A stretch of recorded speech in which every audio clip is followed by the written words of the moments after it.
welcome to another episode of Larry's Rants, Raves, and Reviews! Now, it's the moment that you have all been waiting for. Here comes the man, the myth, the legend, my papa! Here's Larry!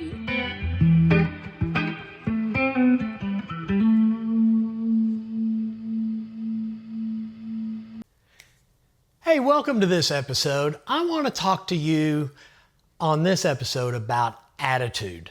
Let me start out with this question. Is your attitude infectious? Because I believe the answer is yes. If you have a good, positive, wonderful attitude, you will be infectious around other people, and they will pick up on that and they'll become more like you. But if you have a bad attitude, you're also infectious. You will begin to infect other people with your negative, bad attitude. There's a huge difference in the world, and a lot of it has to do with attitude. You know, you hear people that have a bad attitude that say, "Oh, that's not my job. I'm not going to do that. That's not my job." To me, as an employer, that's a bad attitude. You also hear people say, well, if I was in charge, I would do this differently. And they begin to badmouth management and owners and different things. That, again, to me, is having a bad attitude. Or you hear people, the person that's always willing to chip in and go the extra mile. Maybe someone missed work that day and other people are doing extra work around them. Now all of a sudden, we're talking about a good attitude. It's that one person that steps up and says, let me chip in and do this. Let me help. Let me go the extra mile. Do more than what my job description says.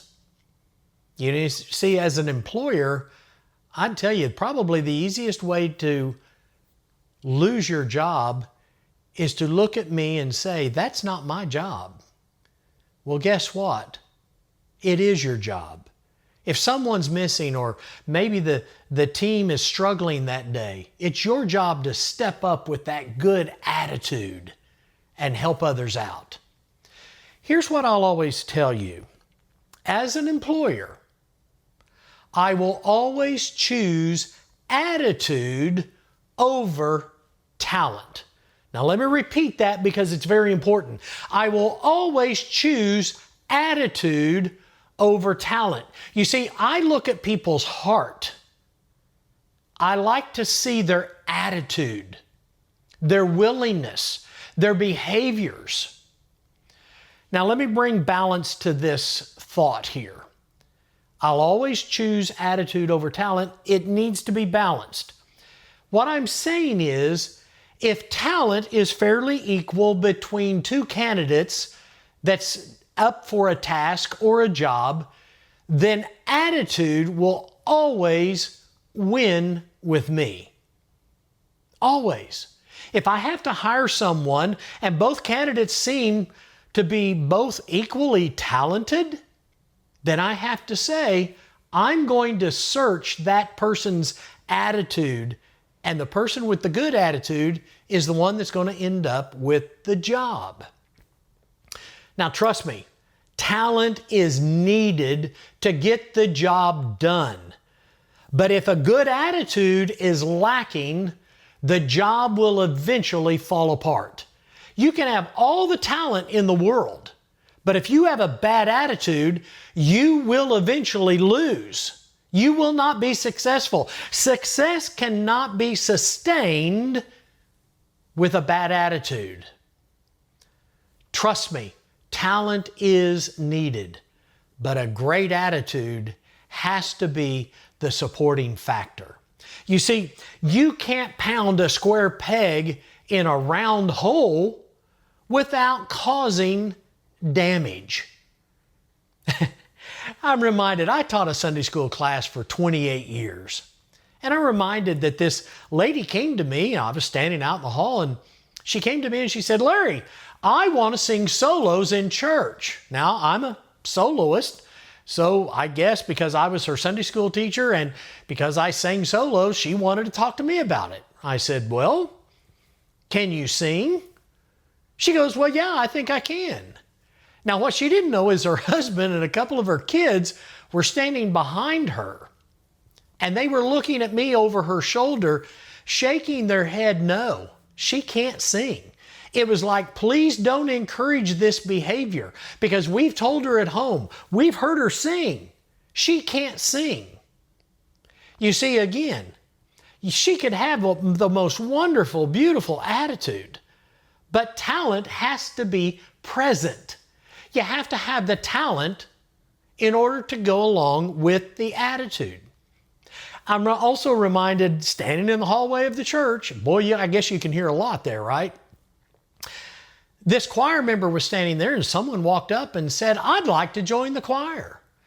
And someone asked, well, can you sing? Well, no, not really. I'm not a good singer, but I'd just like to join the choir because it seems like y'all have a lot of fun. Now, the choir member began to encourage her and say, well, go ahead, come on up and join the choir. Well, I stepped in and I said, I'm sorry, but excuse me, but I have to tell you, she's encouraging you to do something that I don't think you're gifted in. You see, you have to stay within your giftedness in order for your good attitude to take over and cause you to be successful. Talent is wonderful, but when combined with a wrong or a bad attitude, it becomes a cancer to your team and destroy your overall objective to a winning success. Now, in this example, I told the lady, I said, ma'am, I've got to tell you, if you can't sing, no one wants to hear you. I told both parties, if you can't carry a tune in a bucket, don't get up there. Don't get up there and embarrass yourself, embarrass your family, embarrass the rest of us sitting in church. You've got 2,000, 3,000 people sitting in a congregation and you think you want to sing and yet you can't? Please don't do that to yourself and anyone else. Now, if you want to encourage the choir, go up there and help them with their robes, help them with refreshments, make coffee for them, volunteer and work with them, and you'll have all the fellowship and all the engagement that you want. And so I tried to explain to her, there's a difference. Stay within your giftedness. Stay within your talent. Now, many of you know that I own a restaurant. Many of my followers know this. Well, I can tell you that I've had to fire people because of their attitude. Very few times have I had to fire someone because of their lack of ability. It all boils down to the fact of, are they coachable? Are they teachable? What is their attitude? Now, I've hired people that have had, attended some period of time of attending a culinary school. Whether it be that they got a degree in culinary school, or maybe they just attended a 1-year or 2-year course or something. But I have to say that those people have come into my restaurant with an attitude that seems like they're better than other members of my staff. Well, guess what? None of them lasted with our company. Why? Because I cannot allow a bad attitude to become infectious because it becomes cancerous. Cancerous eats away. It destroys, and it destroys life. It will destroy the teamwork, the effort. It will destroy so much if you allow it to continue to grow. So I have to tell you, those people didn't last long at my company. I remember a fry cook years ago that I had. Now you have to realize that fried chicken is my signature dish. I own a little country southern restaurant and we serve home cooking. Believe me, fried chicken is our signature dish. I walked back there one morning and he was taking a pair of tongs that's probably 2 foot long that you take the chicken out of the fryer and put it in the basket so that the grease will drain. And he was literally taking it and throwing the chicken wings and the pieces of chicken, I don't know, probably 3 foot. All of the wonderful crunchy crust was just flying off. And he was doing it with a bad attitude. I tapped him on the shoulder and said, you need to come to the dining room with me because I've got to have a conversation. I looked at my kitchen manager, Izzy, and I said, Izzy, take over here. And I went out there and I said, dude, it seems like I can't coach you. I can't lead you. You have an attitude that just is uncoachable. He had a very bad attitude. He hated flour. Well, my gosh, if you're going to be a fry cook, and you hate flour, you're not going to stay in that position very long. So his attitude caused him to have this low performance, this bad performance. So guess what? I had to fire him. You see, here's what I can tell you. Skills can be taught and trained. Attitude can be coached, but both must have the buy-in of the individual to change. As I was having a conversation with him, I said, it's like you're herding cats, man. I'm trying to explain to you that it's your attitude that is causing you these problems. And he said to me, well, if you think you can do a better job, why don't you be the fry cook? And I looked at him and said, now that is my option because I am the owner and that's my option. So I tried to engage with him again, to coach him one more time. I didn't really want to fire him. I wanted him and needed him to change. Well, I said a few more things. And he smarted off to me again and said, if you think you can do a better job, why don't you be the fry cook? And at that moment, I stood up from the chair and I looked at him and said, that's exactly what I'm going to do. You're fired. You're out. Leave now because I've got to go fry some really good chicken. Guess what? I ended up frying chicken for about a month before I hired another fry cook. And people remarked about what wonderful fried chicken I was back there frying. But it was because I did so with an attitude.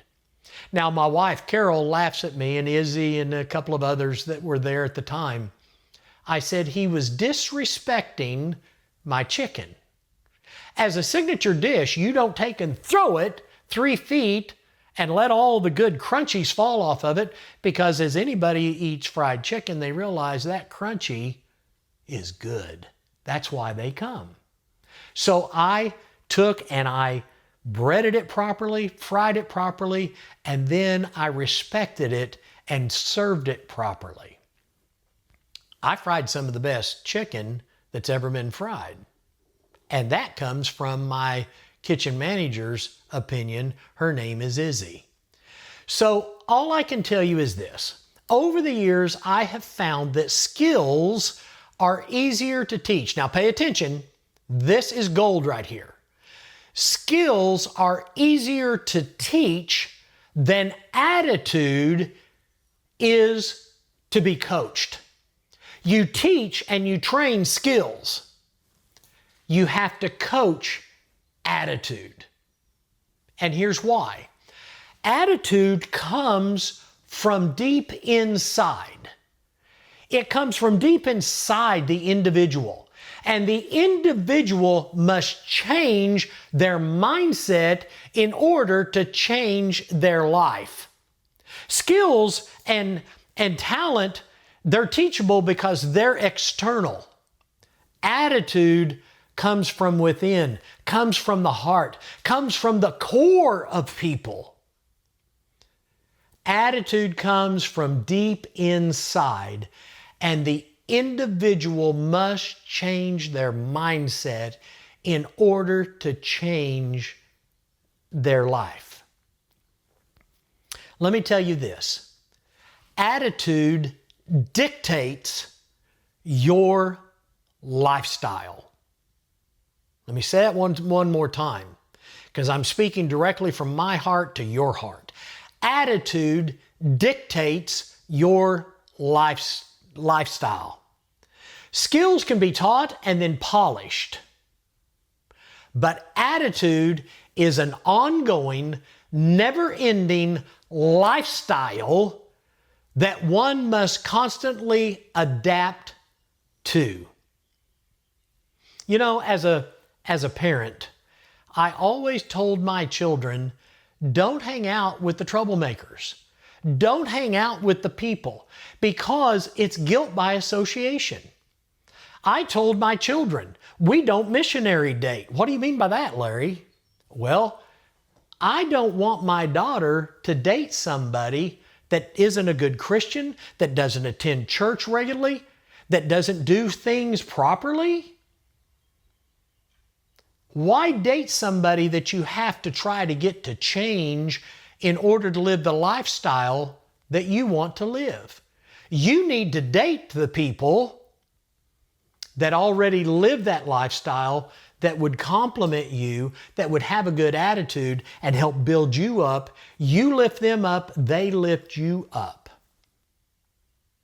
Again, a good attitude will allow you to go higher in life and attract more people that will team up with you than most people want to believe. Attitude plays such a vital role in your lifestyle and in your level of success. Now, here's what I can also tell you. A bad attitude will rob you. It will rob you of helpful, caring people. A bad attitude will diminish your wonderful skills where nobody wants to be around you. You know, some people, they have bad habits. They have a bad attitude. And you know what? I used to know a lady who had a really bad attitude. And she said, well, that's just the way I am. People have to get over it. Guess what? We don't have to get over it because we don't have to be around you. Remember that. You know, I've got to tell you, I love my mama. I loved her to pieces. But my mom turned 80, and when she turned 80, she made the statement to me a couple of times before I actually felt like I needed to correct it. She said, well, I'm 80. I can say anything I want. And I finally looked at her and I said, Mom, no, you can't. Age does not give you the permission to say whatever you want, however you want, thinking that other people just have to live with it, because guess what? We don't have to live with it. And guess what again? We don't have to be around you. So you can either grow older gracefully to where people love you and want to be around you, or, you know, the opposite. They won't come around. Do you have trouble with people not wanting to be around you? Check your attitude. Check your attitude. In another company that I used to own, it was called Dynareps, and we were a manufacturer's rep organization. We covered about 6 states, and I had salespeople out in those states, and I represented a company that was actually a manufacturer in the state of Kansas. And the sales manager, and actually co-owner, his name was Bob. Bob was one of these guys that he would just micromanage. We would go to a big trade show, and he would go and stand and hide behind things and watch us all the time. And then come and just chew on people. I mean, he'd chew them out. He wasn't any fun to be with. Now, Bob made me a lot of money. Well, excuse me. Bob's product line, I made a lot of money selling it. And I wrote him a letter of cancellation. And I said, Bob, I no longer want to be your sales representative in this territory because you're no longer fun. You're not fun to be around. Now, if anybody knows me, my number one rule in life is to have fun. If you can't have fun, you don't want to be around me because I want to have fun. It's my number one rule at my restaurant. And I tell people up front in their first interview, I ask them, can you have fun? Do you like to have fun? Yes. Okay. Our number one rule is to have fun here at Bobby's. We work hard, but we're going to have fun. Why? Because we have a wonderful attitude. And I like to have fun. I'll work hard. I'll dig ditches with you in the heat of the day on the side of the road. But we're going to have fun doing it. We're going to laugh a lot. We're going to joke a lot. And we're going to have fun. So I sent Bob this letter. He calls me up and he goes, what in the world are you even thinking? What does fun have to do with selling my product? I said, exactly, Bob, you don't get it, so there's no need in having this conversation. Now, about a year and a half later, I was in Dallas, Texas at a big trade show. I was walking through, minding my own business, just looking around, and all of a sudden I hear, Larry, Larry. And I looked up and it's Bob. Bob is practically running across the trade show floor to get to me. He said, Larry, can I buy you a cup of coffee or a Coke or something? I said, well, I guess, Bob. And as we sat down for a cup of coffee, he said, Larry, I get it. I said, you get what? He said, I get what you wrote in your letter, that I wasn't fun to be around. He said, I had no earthly idea how bad my life would get. He said, since I've seen you, I got a divorce. My children hate me. I've practically lost my company. And he started naming all the bad things. And I said, my goodness, Bob. He said, yeah. He said, I finally talked my wife into going to a marriage counselor. We've worked on it. We're back together. My children are liking me more. I'm having fun in life, and I've changed my attitude completely. And guess what? His life was coming back together. Business was doing better. He said, I had employees leaving left and right. Why? Because of my attitude. So he changed his attitude, and it changed his entire life. Again, here's what I can tell you. You will either repel or attract people, and that is mostly caused by your attitude. Ask yourself, who do you want to hang out with? The person with a rotten attitude that drags you down constantly and makes you feel bad? Or the person that has the winning attitude that is always building you up and encouraging you to do better? I personally want to hang out with the people with the good attitude because I want them to come along beside me and embrace me and help me to become a better person. And I don't care what your age, I don't care where you start or where you're finishing, where you're at in this journey in life. I'm telling you, your attitude is important.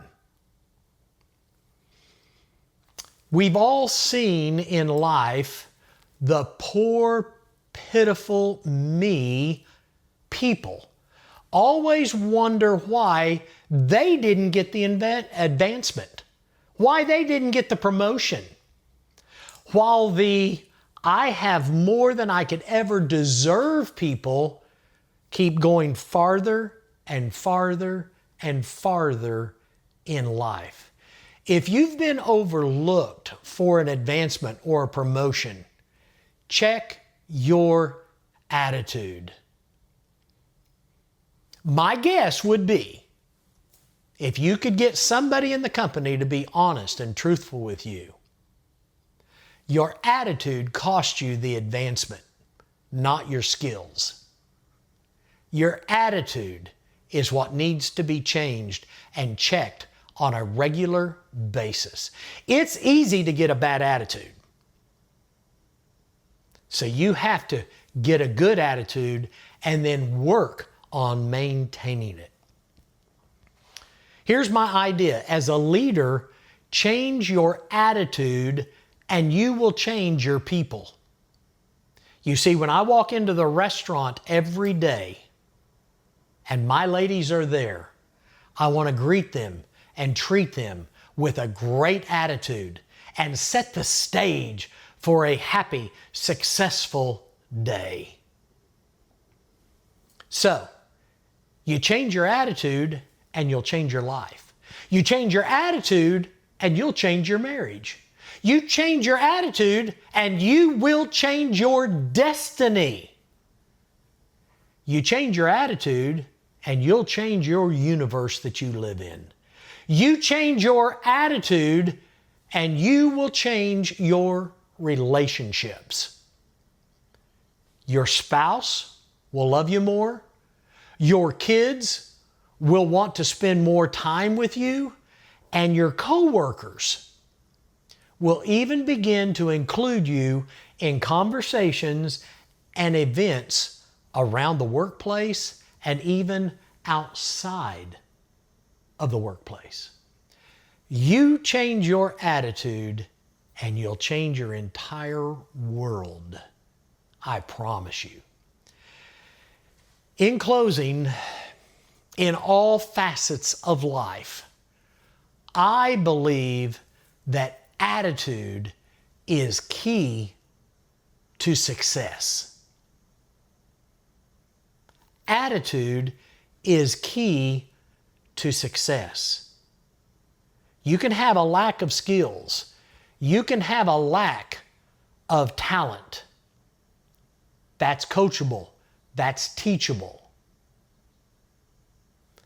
But attitude, that's tougher because it comes from within.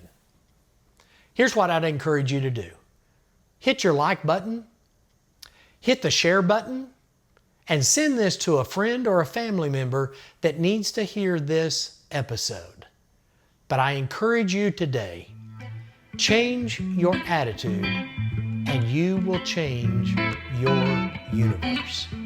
I hope that you will have a great day.